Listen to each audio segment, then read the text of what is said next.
قبل 3 سنين يعني بالبدايه مالتي كنت طالع 3 سنين اندعمت بحادث سياره، الدكاتره عزوا على رجلي، قال هاي رجلك انشلل بعد ما تمشي. حادث يعني؟ اي حادث. نعم. رجلي قفلت ما تمشي، قال ما تمشي ابد، على عكازات ظلت هناك. بس نخيت ابو فضل عباس وشهيد كربلاء، نخيتهم كلهم ونخيت هم البنين. قلت السنه هاي قرب ل 40 وانا نايم بالفراش، يعني قلت لازم اروح للزياره الاربعينيه. فوالله العظيم كان بالطيف وجاني الحسين عليه السلام. سلام الله عليك يا ابو عبد الله. والله العظيم وهي رؤيا صح.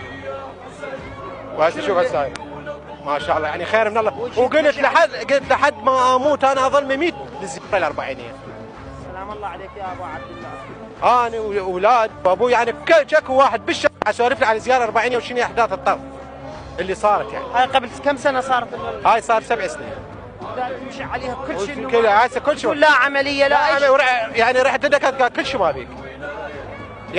يعني معجزه والله العظيم. يعني هسه اني يعني ما اريد اطلع من كربلاء، اريد هنا اظل بكربلاء. شنو اخر يوم، شنو اللي تحس الشعور اللي يصيبك اخر يوم بعد ما تخرج؟ يعني يمرني بحزن والله العظيم. اضوج على الزوار اقول هاي الشارع راح يفرغ.